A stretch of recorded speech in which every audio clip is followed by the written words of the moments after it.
A paz do Senhor, meus amados irmãos, alunos, professores, pastores, dirigentes do Círculo de Oração, meus amados irmãos que nos acompanham aqui. Chegamos na lição de número 11 e o tema é discernimento de espíritos, um dom imprescindível. Dia 17 de março de 2019, texto áureo, 1 Coríntios, capítulo 2, versículo 15, que diz: mas o que é espiritual discerne bem tudo, e ele de ninguém é discernido. A nossa verdade e prática diz: o discernimento de espíritos é um dos dons espirituais concedidos aos crentes em Jesus. Ele nos capacita a distinguir o real do aparente e a verdade da mentira. Graças a Deus. Vamos pensar um pouquinho nesse momento sobre o nosso texto áureo de 1 Coríntios, capítulo 2, versículo 15. Primeira coisa que nós temos que saber: o nosso texto áureo, então, está dentro de um contexto que é a primeira epístola aos Coríntios, capítulo 2. E ele inicia falando sobre o homem espiritual. O que ele quis dizer com esse homem espiritual? Ora, o homem espiritual é aquela pessoa que nasceu de novo, que foi lavado e remido pelo precioso sangue de Jesus, sabe? Que teve um novo nascimento, que tem a mente de Cristo. Esse é o homem espiritual. Ele tem a capacidade de julgar, de discernir, de compreender todas as verdades espirituais, de distinguir entre o falso e o verdadeiro, porque o homem espiritual, a pessoa que nasceu da água e do Espírito, pela lavagem do sangue de Jesus, é uma pessoa que tem sensibilidade espiritual. Então ele tem esse discernimento, é capaz de fazer distinção entre invencionices, heresias, sofismas, não é? E o que verdadeiramente é a doutrina bíblica da palavra de Deus. Ele pode possuir até mesmo o dom do discernimento do Espírito, mas não necessariamente. Uma pessoa espiritual não significa que tem o dom do discernimento do Espírito. Ele muitas vezes não tem esse dom espiritual, mas ele tem discernimento, exatamente porque é uma pessoa espiritual. A palavra coisas aqui fala assim: mas o que é espiritual discerne tudo, bem tudo. Isso tudo são todas as coisas. Pode indicar algo pessoal, porque se você ler o capítulo 2, você vai ver Paulo falando sobre questões pessoais ali, né? Que ele fala: ninguém vai me julgar, né? Mas na verdade Paulo não falava em julgarmos outras pessoas, não é essa a ideia, tá? Não é uma questão apenas de julgarmos outros comportamentos, não se trata disso. Não está então se referindo também a uma espécie de censura aos outros, porque às vezes, coitadinha da pessoa, na sua simplicidade, fala alguma coisa, fala: não, irmão é carnal, irmão não é espiritual. Não é para censurar os outros, não é essa a questão também. O que ele está querendo dizer é que a pessoa que tem o discernimento espiritual, ele não se apega às vaidades desse mundo. E aí a gente faz lembrar também Filipenses capítulo 2, aquele textuário maravilhoso que nós trabalhamos, se não me engano, na lição de número 6, que fala que nós temos que ter o mesmo sentimento que também houve em Cristo, que sendo Deus não se apegou aos atributos divinos para vencer. Então o homem espiritual não se apega às coisas para se defender. Eu conheci uma pessoa que só para ele se impor, ele falava assim: eu sou advogado, olha meu anel de formatura aqui, olha, eu sou advogado, eu sou formado. Quer dizer, a pessoa não precisa ficar se evocando a isso. Engraçado que as pessoas que querem projetar algo porque ele não é.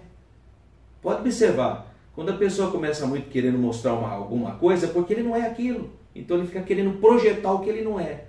Mas o homem espiritual não precisa dessas coisas, se apegar a essas coisas.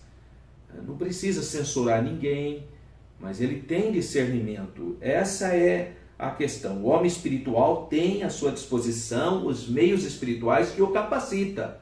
A graça de Deus, os dons espirituais, o poder do Espírito Santo que opera na vida dele. Então esse homem tem essa sensibilidade da parte do Senhor. Esse é o homem espiritual, né? Ele tem essa sensibilidade para ter discernimento, mesmo às vezes não tendo um dom especificamente, que é o dom do discernimento de espírito, mesmo ele não tendo esse dom, né? Mas ele tem discernimento das coisas. Mas ele mesmo não é julgado por ninguém, né? Ou a ele de ninguém é discernido. Então, tanto faz. Não se deve compreender essas palavras no sentido do que às vezes a gente ouve algumas pessoas dizendo que ela não pode, em hipótese alguma, ser censurada.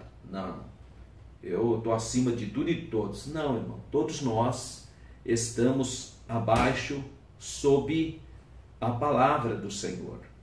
Então não importa se você às vezes tem um cargo importante na igreja, mas é a palavra que nos disciplina. Então a pessoa evocar a Bíblia para achar que não pode ser, nesse sentido, censurado, é a pessoa que está equivocada. Todos nós temos que ter a humildade para compreender que nós estamos sim debaixo da exortação da palavra de Deus. Então quando ele está falando aqui não e de ninguém é discernido, ou ninguém não é julgado por ninguém, não significa que ele não poderá ser exortado por alguém. Não é isso. Tem que ficar claro. Como nós sabemos disso? Eu vou ler para você agora em Mateus capítulo 18, versículos 15 a 22. Diz assim, ora, se teu irmão pecar contra ti, vai, repreende-o entre ti e ele só. Se te ouvir, ganhaste o teu irmão. Mas se não te ouvir, leva ainda contigo 1 ou 2, para que pela boca de 2 ou 3 testemunhas toda a palavra seja confirmada. E se não a escutar, diz a igreja. E se também não escutar a igreja, considera-o gentil e publicano. Em verdade vos digo que tudo o que ligardes na terra será ligado no céu, e tudo que desligardes na terra será desligado no céu. Também vos digo que se 2 de vós concordarem na terra acerca de qualquer coisa que pedirem, isso lhes será feito por meu Pai, que está nos céus. Porque onde estiverem 2 ou 3 reunidos em meu nome, aí estou no meio deles. Então Pedro, aproximando-se, disse, Senhor, até quantas vezes pecará meu irmão contra mim, e eu lhe perdoarei? Até 7? Jesus lhe disse, não te digo até 7, mas até 70 vezes 7. Então, o que a gente entende aqui em Mateus 18? Que todos estão sujeitos à censura, ou do próprio irmão, ou de um grupo, ou da própria igreja. Tá vendo? Então, essa é a orientação da palavra de Deus. Eu sei que muita gente não quer se enquadrar à luz da palavra de Deus, quer viver de acordo com o curso da cabeça dele. Mas nós cristãos temos que ter, isso que é ser espiritual. É entender que a palavra de Deus deve reger a nossa vida. Nós não estamos acima da palavra de Deus. Nem o pastor presidente, ninguém. Nem o irmãozinho mais simples, nem o pastor. Todos nós temos que ter a humildade para estarmos sob a orientação da palavra do Senhor. Por isso que eu não posso achar que esse versículo está falando para mim que ninguém pode me censurar, me exortar. Pode, se estiver tomando alguma atitude contra a palavra, é claro que pode. Tá? Então tem que ter esse equilíbrio, esse discernimento, e a pessoa espiritual tem esse discernimento. Né? Então Paulo fala, obviamente, de quem não vai ser censurado, quem não vai ser julgado, quem não vai ser discernido. Aquele indivíduo que vive numa vida de santidade, de amor, de fidelidade e irrepreensibilidade. Não é isso que a Bíblia nos convida? A sermos irrepreensíveis? Mas quem é irrepreensível? Irrepreensível é aquela pessoa que tem comunhão direta com o Senhor, que lê a palavra, que quer viver de acordo com a palavra, que não vive de qualquer maneira. Então vive em santidade. Tá vendo? Então tem todas essas questões. Essa é uma pessoa espiritual. É preciso observarmos então que o apóstolo Paulo emprega aqui a palavra julgar ou discernir de duas maneiras levemente diferentes. Paulo apresentou aqui um jogo de palavras. Na primeira vez em que ele usou essa palavra julga, ele queria dar a entender essencialmente o discernimento acerca das realidades e valores espirituais, e não a atitude de censura contra os outros. Na segunda vez em que ele utiliza o termo julgado, ele diz que o crente espiritual não é censurado ou condenado por outros.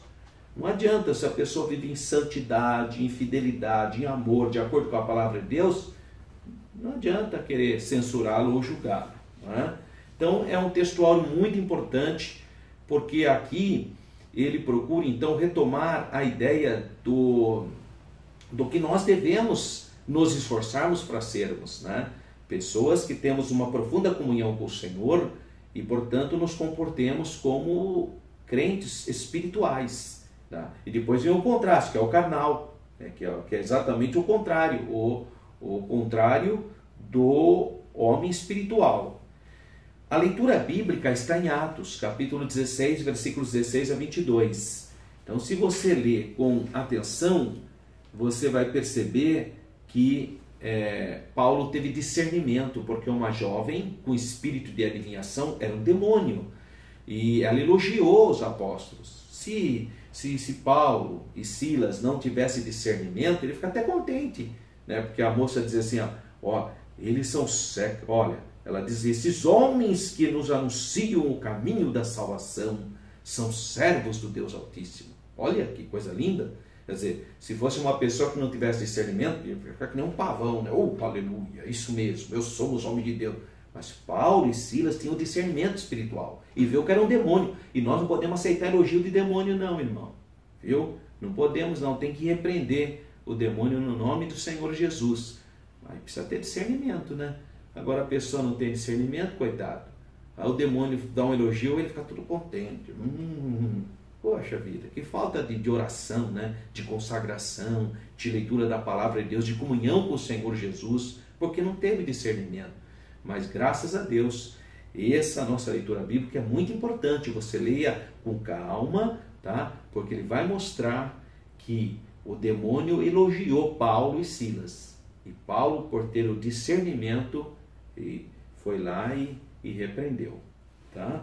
Bom, tem uma interação aqui, mas o importante nós sabemos que uma igreja cristã, ela tem que ter o sobrenatural de Deus, irmãos. Igreja não é um clube, não é uma empresa.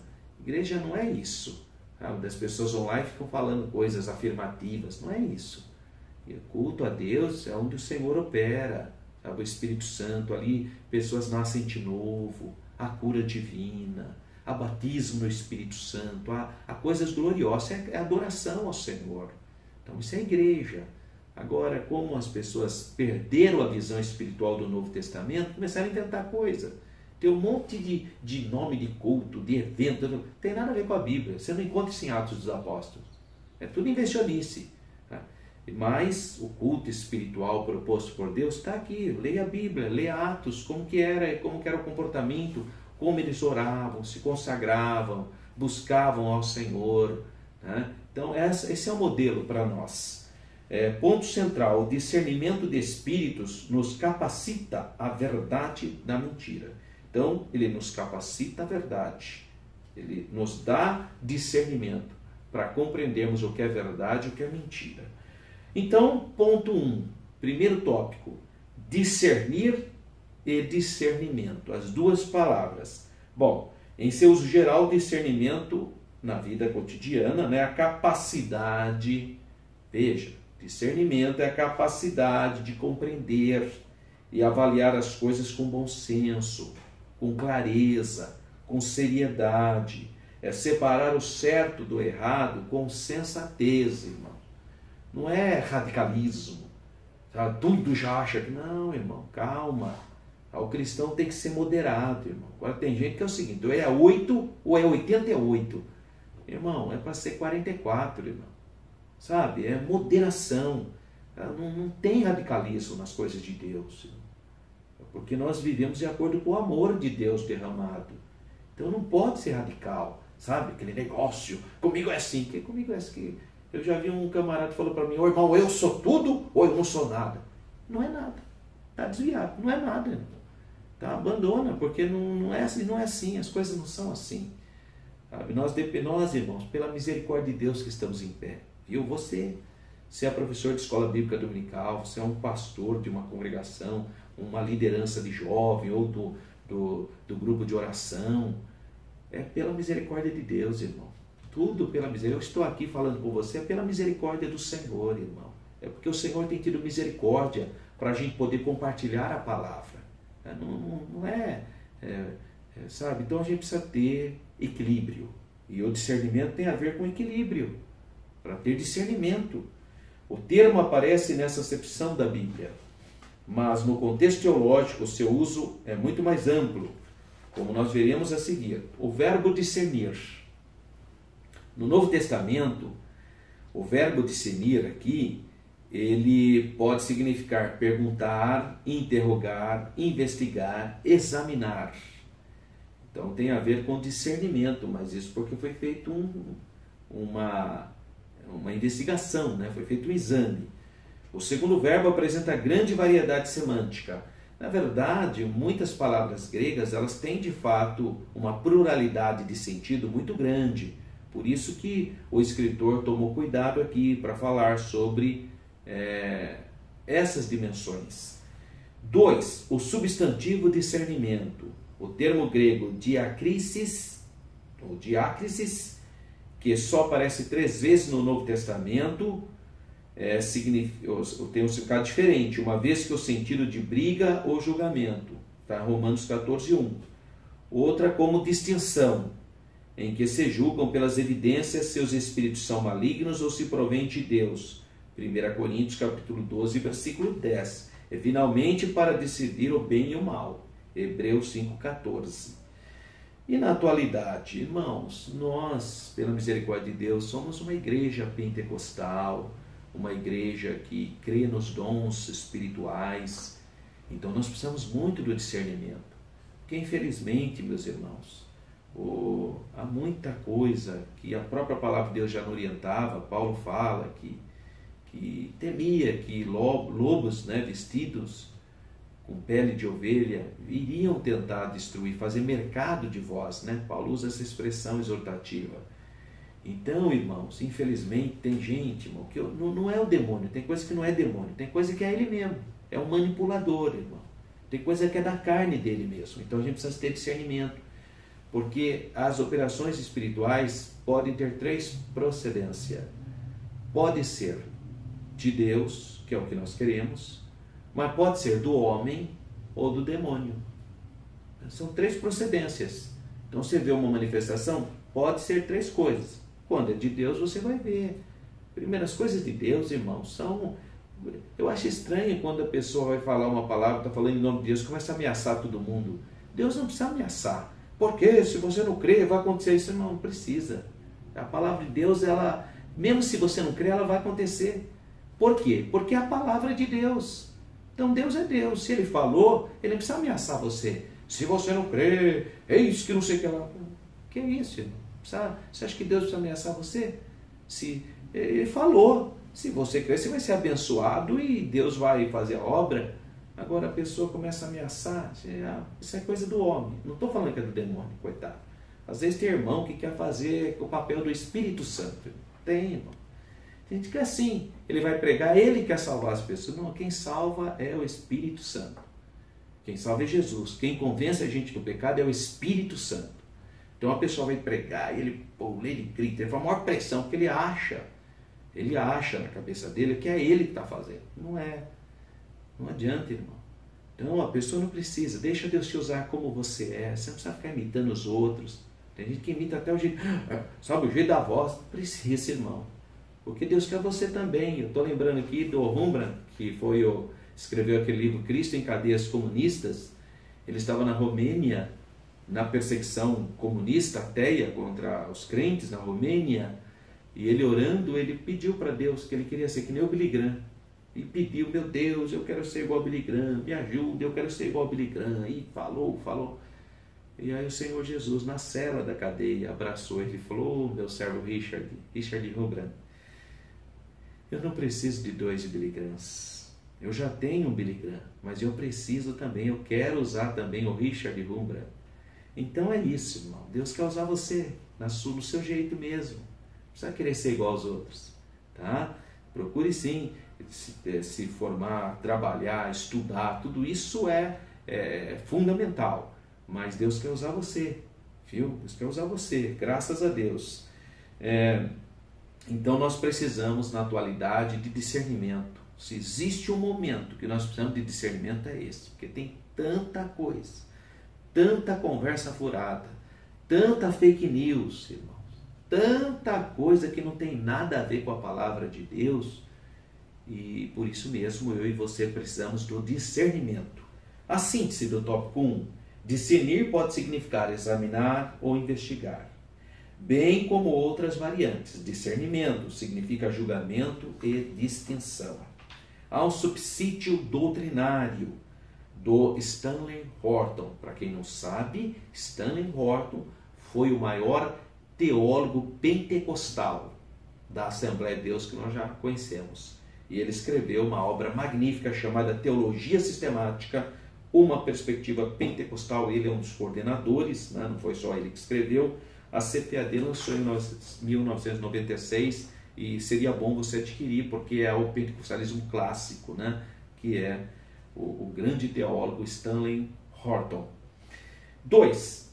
A adivinhadora de Filipos. Bom, infelizmente, se Paulo e Silas não tivessem o discernimento da parte de Deus, ele não teria expulsado aquele demônio não, porque esse demônio que elogiava eles. Tá?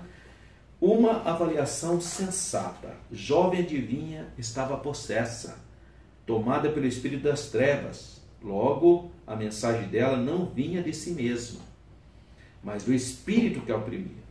Todo mundo sabe que Satanás é o pai da mentira, né? João 8,44.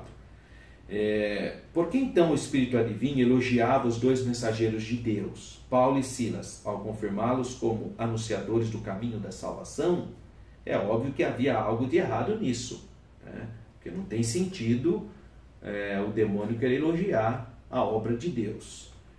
2. O espírito de adivinhação. Então essa jovem, coitada, ela tinha um espírito de adivinhação. É isso que diz o versículo 16. Ó. E aconteceu que, indo nós à oração, nos saiu ao encontro uma jovem que tinha o espírito de adivinhação, a qual adivinhava, dava grande lucro aos seus senhores. Então, aqui é uma pitonisa. A palavra grega é eton, vem do espírito de adivinhação. A adivinhação ontem e hoje, tanto na antiguidade como hoje, o Senhor condena esse espírito de adivinhação.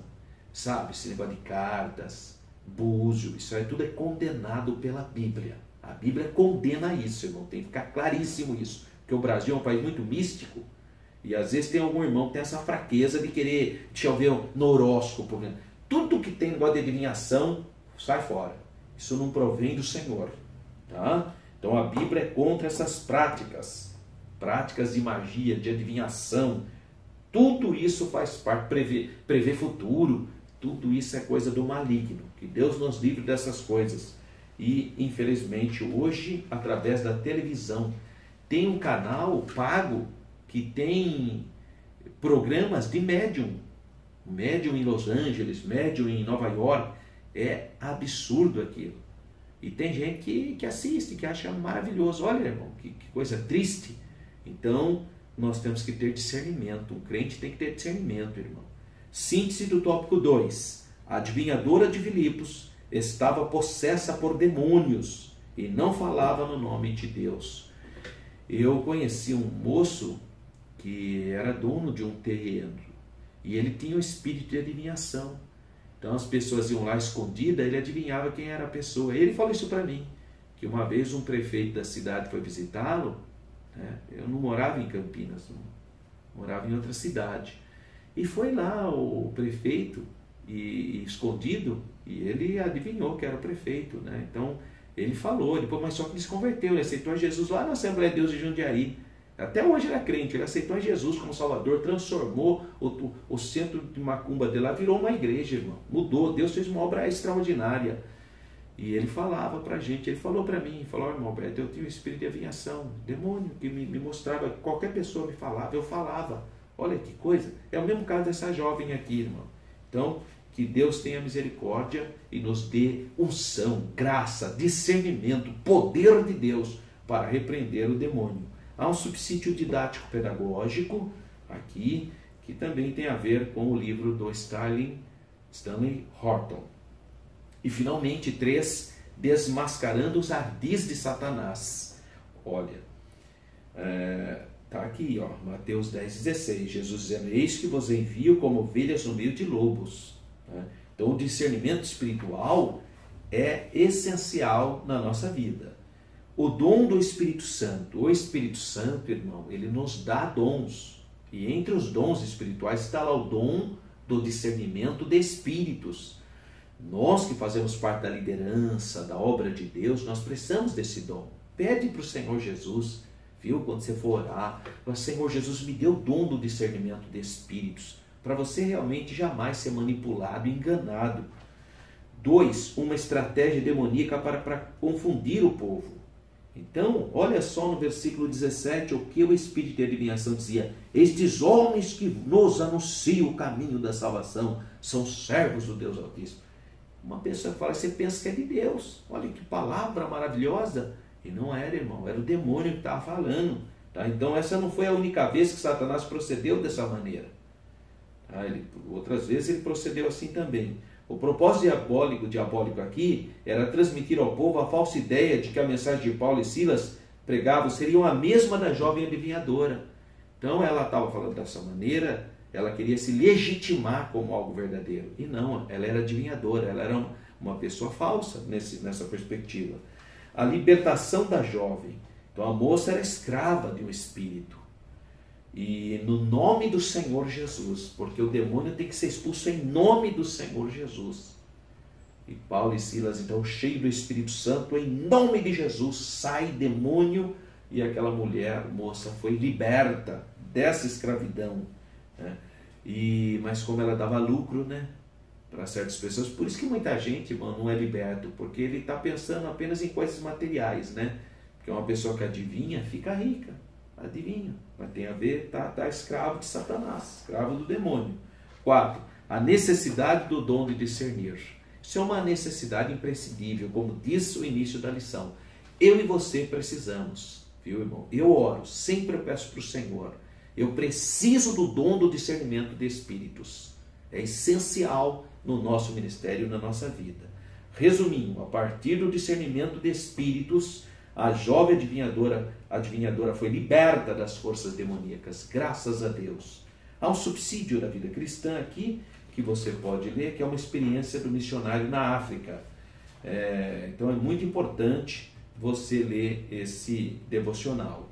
E as considerações finais. Satanás, então, é perito no engano e no disfarce, na mentira e na aparência. 2 Coríntios 11,14 diz, porque o próprio Satanás se transfigura em anjo de luz. Né? Ele é um ser habilidoso e acima de qualquer ser humano na arte do engano, porque ele usou seus ardis para enganar os nossos primeiros pais, Eva e Adão. Foram enganados pelos ardis de Satanás. Às vezes até mesmo os crentes, por falta de vigilância, terminam caindo no laço do diabo, por falta de vigilância, tá? Por falta de discernimento espiritual. Então que Deus abençoe você nessa escola bíblica dominical, que realmente a sua classe seja motivada a buscar os dons espirituais para ser cheios do Espírito Santo e impactar essa geração. Eu quero convidar você, se você quiser participar do nosso grupo, da caravana para as 7 igrejas da Ásia na Turquia e depois todo Israel, que nós vamos fazer Israel do norte ao sul, são 15 dias inesquecíveis. Como você sabe, eu já morei em Israel e quase todo ano eu vou para Israel. Inclusive fiz o curso de arqueologia bíblica na Universidade Hebraica de Jerusalém. Então, tenho livros sobre a Terra Santa, sobre o povo de Israel, e além de eu organizar essa caravana, nós temos também, obviamente, os nossos guias, tanto lá na Turquia como em Israel. E eu quero convidar você para fazer parte dessa caravana. Nós vamos no primeira quinzena de novembro, 1 a 15 de novembro agora de 2019. Valor $4.290. $4.290. Você pode pagar até 20 vezes. Então, você pode entrar no meu site www.professoralberto.com.br.